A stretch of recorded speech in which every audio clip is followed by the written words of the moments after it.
Hmm.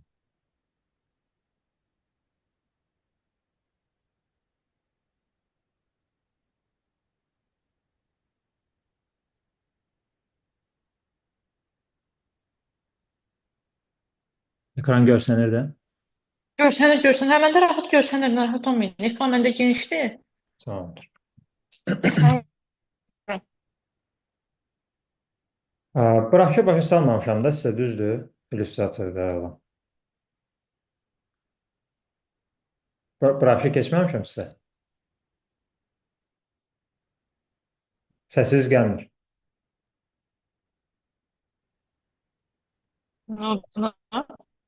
Bıraşı keçmişəm. bir dəqiqə zəhmət internet gedir.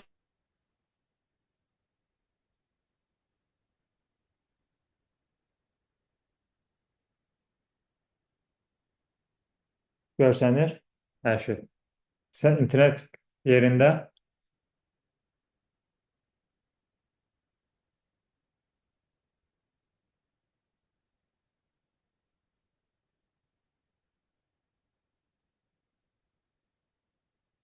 gəlmir səsin.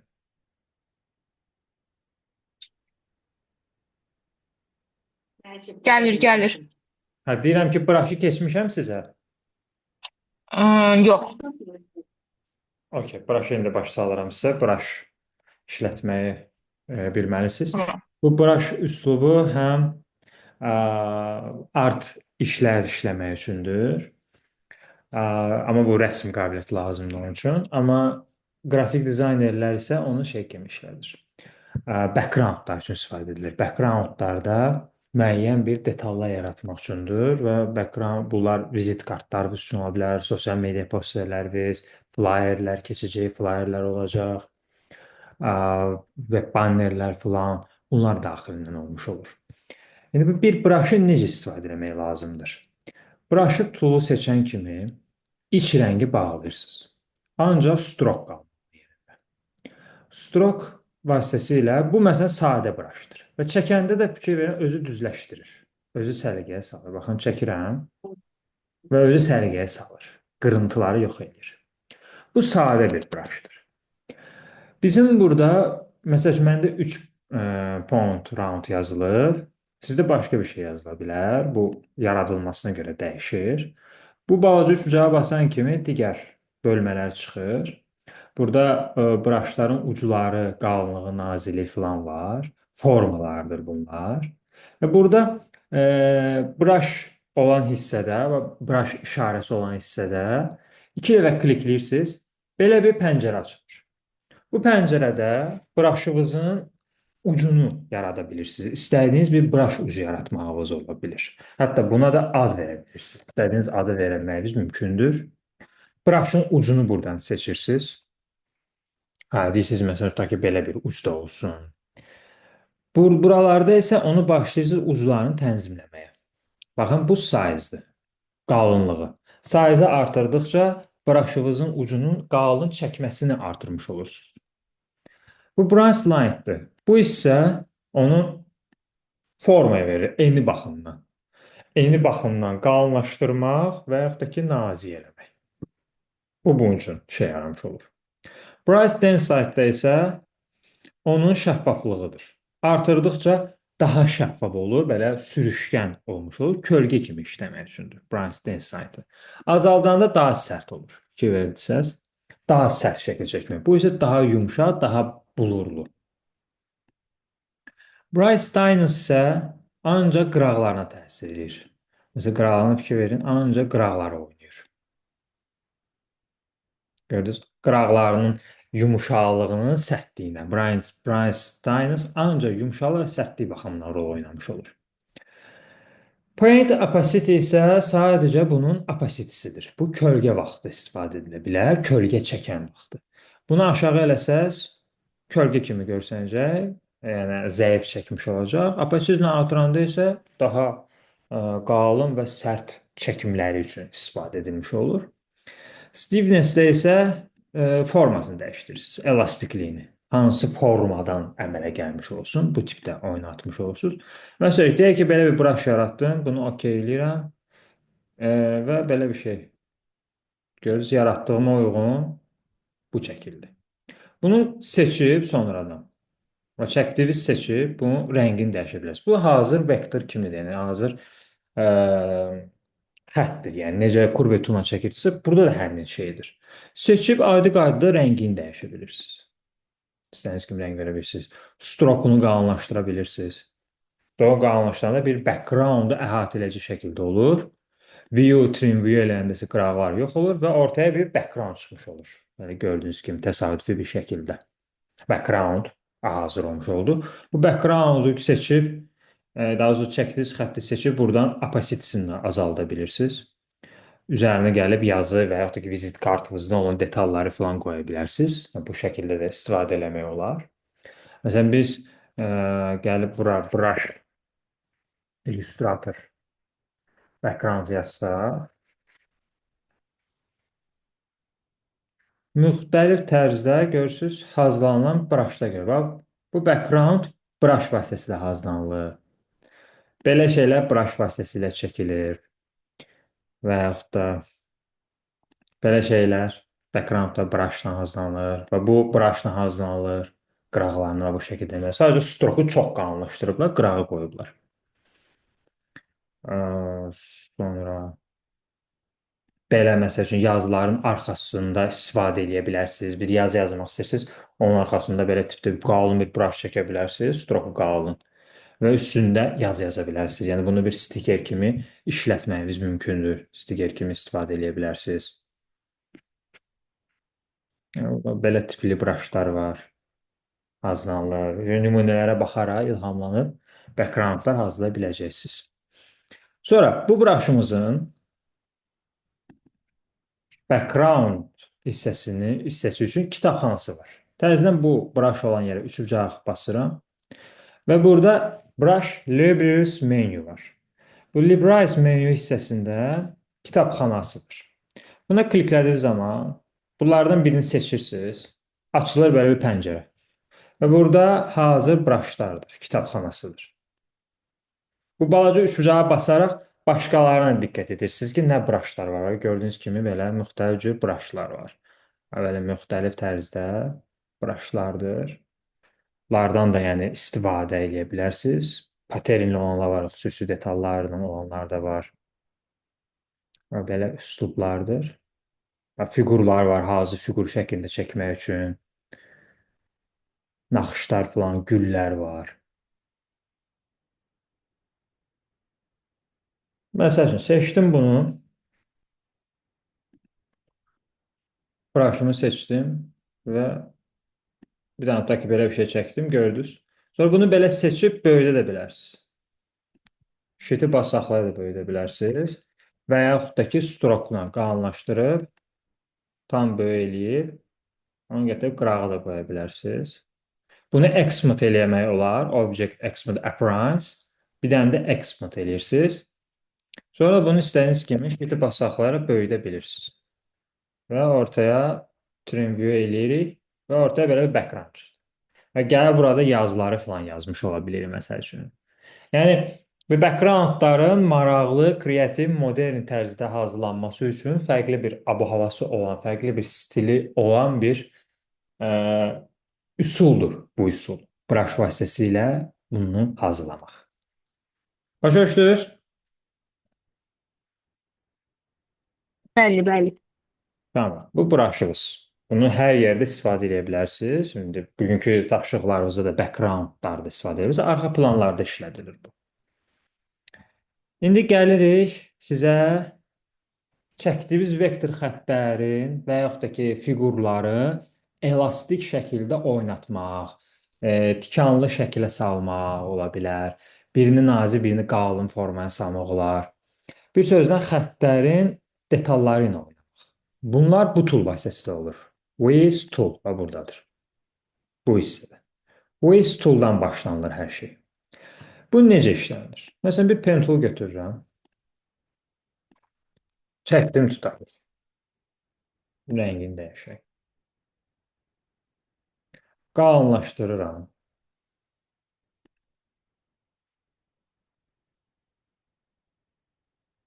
Məsəl üçün. İndi bu Wiz tool iç rəng vasitəsilə işləmir. Bu biri toollar iç rəng olanda işləyir, yəni fill rəngi olanda işləyir. Amma bir dənə bu tool Wiz tool ancaq stroke-da işləyir, fill rəngində işləmir. Bunu seçdim və gəlirəm bura və nöqtələrin üstünə gəlir və ya da istədiyiniz xəttin üzərinə nöqtə də ata bilərsiniz. Və bir dənə basıb saxlayırsınız və dartırsınız. Və bu şəkillərdə bir forma verməyə başlayırsınız. Çəkdiyiniz elastik xəttə forma vermək olur. Və belə stillər yaratmaq üçündür. Gördünüz? Bir də götürüb onu Xmtl Curve tool'la 2 saat oynatmırsınız da. Seçdiniz xəttinizi, Waze tool'unuzu seçdiniz və istədiyiniz kimi oynada bilirsiniz. Aşağı, yuxarı, sağa, sola darta bilirsiniz. Yəni ki, nazik və qalınlığı ilə oynayırsınız da, amma xəttin detalına əsasən, yəni xətt hansı detalda qalırsa, o xəttin detalına əsasən nazik və qalınlığı ilə oynamış olursunuz. Buradakı. Belə formalarını verə bilirsiniz. Bu şəkillərdə. Gördünüz? Rahat, daha minimalist. Tamam. Digərləri bəs nədir? O biri toollar. İndi iç rəngdən istifadə edirik. Məsəl üçün kvadratdan istifadə edirik. Curve tool-la nəsə çəkib istifadə edə bilərsiniz. Gəlin Curve tool-dan lap istifadə edək. Curve tool-la nəsə çəkdim. Məsəl üçün. Və gəlirəm, seçirəm Warp tool. Wiz tool baxın indi işləmir, baxın. Görürsünüz? Çünki iç rəng var. Amma stroke keçim o dəqiqə işləyir. Gördünüz? Belə bir forma yarandı. Yəni Hə, gördüm. ancaq Oradan da şey olur. necə? Hə, gördüm. Hə. Və amma o biri toollar iç rənglərdən işləyir. Həm stroke-da, həm iç rənglərdən işləyir. Warp tool. Bu Warp tool neyindir? Warp tool'un üzərində 2 dəfə basdığı zaman belə bir interfeys açılır. Bu interfeys hər yerdə eynidir. Bu tool'ların hər birində eynidir. Bir dəfə başa salıram, özünüz başa düşəcəksiniz. Buradakı eyni və hündürlüyüdür. Yəni bu dairəvizm. Bu viz tool'u seçdiniz, dairə çıxır. Onun eyni və hündürlüyünü təyin etmək üçündür. Bucağıdır, intensivliyidir, yəni işləmə mexanizmasının faizidir. Bu isə detallardır. Neçə detalla oynamış olsun, neçə dərəcə detalla oynamış olsun. Bu normalda standart qalır bunlar. Simplify isə onun elastikliyini oynatmaq üçündür. Bunu okey elədiyimiz zaman ortaya belə bir dairə çıxır və baxın, basıb saxlayaraq fırça kimi, pozan kimi onları başlayırsınız oynatmaq. İstəsəz çölə də çıxara bilərsiniz. Belə şəkillərdə. Elə bir ki, xəttlərin sayılarını artırır. Amma içə və çölə doğru olan xəttlərin sayını artırmaq üçündür. Bunun üçün istifadə edilir. Digəri amma Twile tool. Twile toolda da eyni interfeysdir. Twile tool seçəndən sonra o qıraqlarından basıb saxlayırsınız. Belə bir kruqla yaradır. Amma qıraqlarında işləyir. Baxın, ortaya işləmir. Ortada işləmir. Ancaq qıraqlar. Və bu şəkillərdə belə bir kruqlar əldə edirsiniz. Yəni xəttin sərt olan xətti 360 dərəcə yerində fırladaraq qallüsinasiya tipində bir elementlər yaradır bizim üçün. Bunda istifadə edilir. Yəni birbaşa olaraq ancaq qıraqlarında, xəttlərin qıraqlarında istifadə etmək üçündür. Bu toollar ümumiyyətlə nə üçündür? Hər hansı bir element, simvolla yaratmaq üçündür. Hansı ki o elementi simvolu yaradıb sonra background-unuzda istifadə edə bilərsiniz. Bunun üçün istifadə edilir. Və yaxud da emblem stikerlərini hazırlamaqda istifadə edə bilərsiniz. Belə toollar üçün, yəni bu üsullarda istifadə etmək üçündür.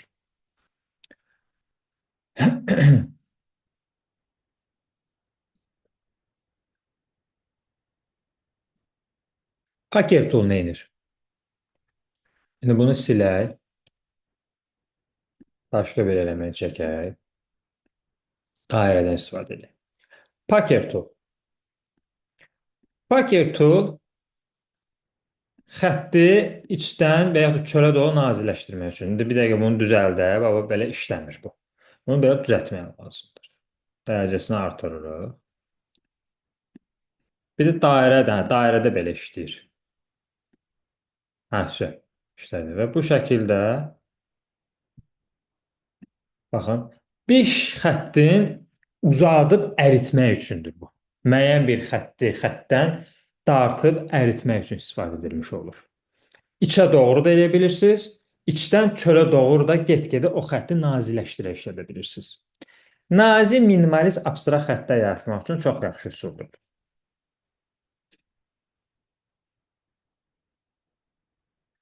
Blue tool. Blue tool, baxın, bu isə pozan kimi silib və bir tərəfdən də uzadır. Qalın şəkildə. Verdisə, içdən doğru, çölə doğru getmiş oldum. İndi məsəl üçün çölə doğru gedirəmsə, çöldə də bu şəkildə çıxardır. Ha, belə. Elə bil ki, içdə olan rəngi dartıb çölə çıxartmış olursunuz. Uzatmaq kimi. Ha, belə üsullardır. Müəyyən bir illüstrasiyalar falan yaradanda məsəl istifadə edilə bilər bu. Bir xəttin qalınlıq şəklində uzatmaq üçün istifadə edilir.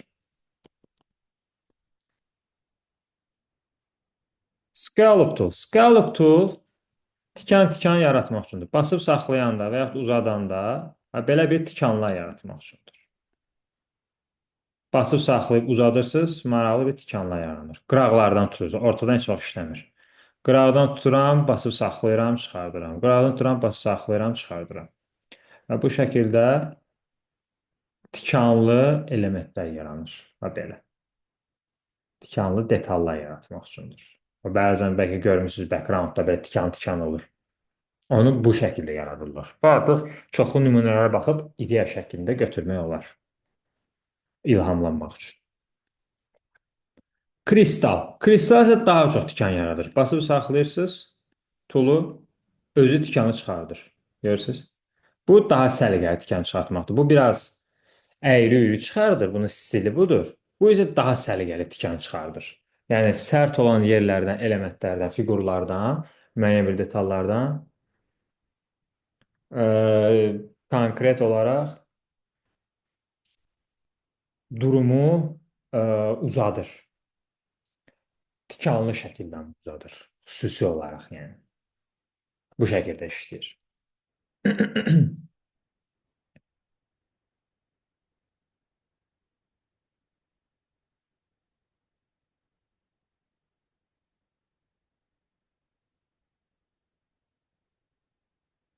Wrangle tool. Wrangle tool neyinir? Wrangle tool isə, gəlin bunu daha təmiz elementdə göstərim. Wrangle tool. Basıb saxlayıram. Yumuşaq şəkildə dərə-təpə yaratmaq üçündür. Baxın, elə bundan indi bir dənə background çıxardacağım sizin üçün. Belə bir dərə-təpələri çıxardır. İndi baxın, bir background hazırlamaq istəyirəm bundan. Seçirəm, bir dənə background belə çəkirəm. Bunu aşağı eləyirəm. Gəlirəm, seçirəm Wrangle tool'u.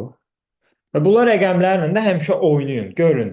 Bunlar ümumiyyətlə test aparmaqlandır. Bu əzbərə olmur bu işlər. Testlər aparırsınız. Yəni bunu horizontal, bu eni hündürlüyü baxımındandır. Hündürlüyü baxımından dalğası nə qədər olsun. Bunu məsəl üçün artırmaq olar 50. Vertical eni baxımındandır. Eni baxımından olmasa da 100% okey. Complexity isə sayılarıdır. Neçə dərə-təpə sayıları yaratmış olsun, bunu artıra bilərik. Bu isə detallardır. Neçə detal ərəfəsində elastikliyi işləmiş olsun. Bu isə dairəmizin yenə eni və hündürlüyüdür. İndi okey elədim. Basıb saxlayıram. Bu dəfə bu şəkildə yaratdı. Görürsünüz? Detalı çox verdim deyə. Detallı işdir. Basıb saxlayıram və bu şəkillərdə yaradır. Bunu istəsəm dairəni böyüdə bilərəm. Dairəmizi edirəm 500, 500-ə.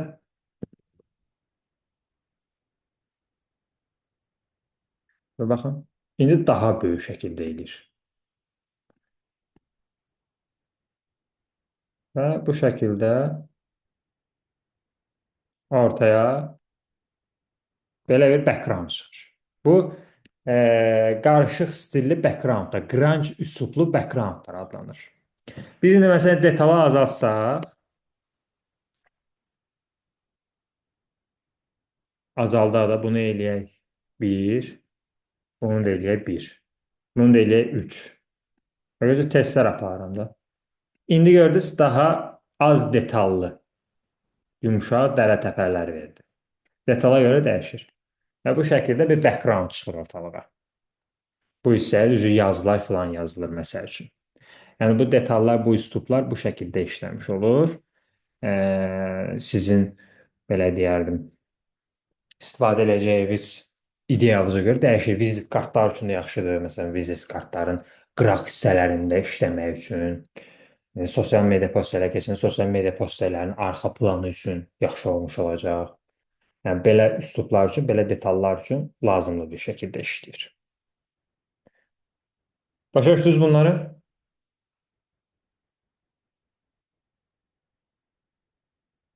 Uzanmaz xanım. Buradayım, buradayım, eşidirəm. Başa düşdünüz bunları? Bəli, bəli, başa düşdüm. Tamamdır. Sonra bu Shape Builder tool keçmişdik biz. Bu Shape Builder tool bildiyimiz kimi grid sistemi yaratmaq üçündür. Geometri xəttləri yaratmaq üçündür. Bu Shape Builder tool vasitəsilə həmçinin silmə işləri də görmək olur. Xəttlərin detallarını silmək üçündür. Necə? Məsəl üçün, deyək ki, bir xətt yaradıram. Stroklu olması məsləhətdir. Stroklu və belə xəttlər çəkmişəm. Məsələn, çoxlu-çoxlu belə xəttlər çəkmişəm. Bunu hamısı seçirəm. Export eləyirəm. Grid sistemindəki kimi. Amma xəttlər stroklu qalır da bu şəkildə. Və gəlirəm Shape Builder tool seçirəm. Müsbət olanda içini rəngləyir. Bilirsiniz. Amma alt düyməni basıb saxlayanda, alt düyməni klaviaturada basıb saxlayırsınız və mousedan başlayırsınız çəkməyə. Onda silir. Başlayır strokları silməyə və müəyyən bir vizual elementlər yaradır. Və bu şəkillərdə geometri loqo bu şəkillərdə də çıxa bilir və yaxud da ki, bu üsulu, bu shape builder'ı təkcə geometriyada istifadə etmək üçün deyil. Bunu həm də siz background hazırlayanda belə maraqlı, minimalistik bir abstrakt background da hazırlaya bilərsiniz. Məsələn, belə bir şey hazırladım. Bunu seçirəm, qruplaşdırıram. Gəlirəm, götürəm, qoyuram ta ki, bura. Bundan kopyalayıram. Tak, qoyuram bura. Məsəl üçün. Bir dənə də kopyalayıram. Bucağı dəyişirəm.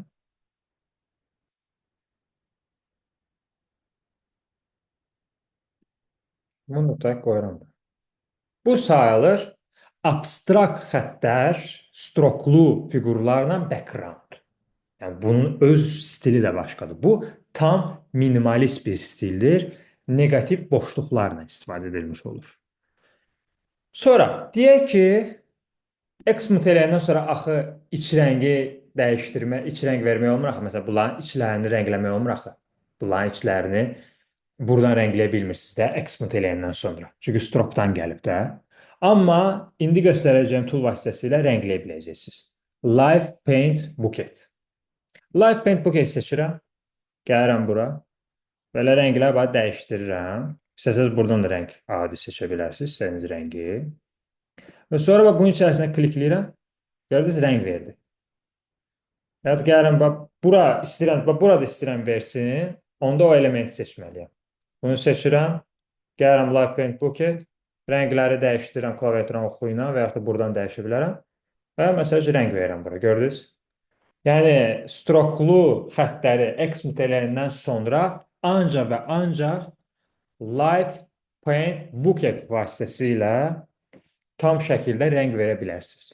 Və bu rəngləri sonra dəyişdirə bilirsiniz istədiyiniz kimi.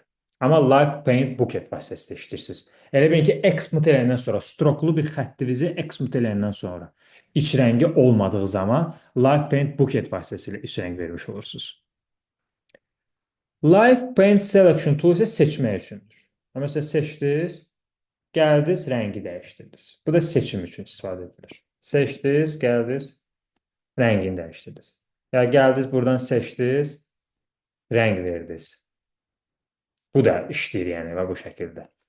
Yəni, rəng olmayan yerdə bunun vasitəsilə seçib, bu da yəni rəng vermək üçündür də. Live Paint Selection tool. Rəng olmayan hissədə Amma oranın da dörd tərəfi bağlı olmalıdır. Çünki ümumiyyətlə iç rənglər dörd tərəfi bağlı olan elementlərin içərisində olur.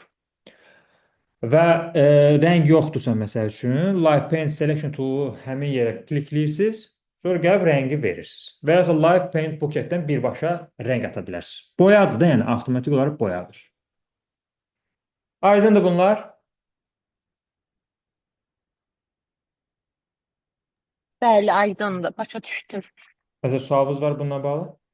Xeyr, xeyr, xeyr. Çox qəşəng başa düşdüm. Narahat olmayın. Tamam. Onu bir də 5-10 dəqiqə dincələ, sonra keçid eləyək digər toollara.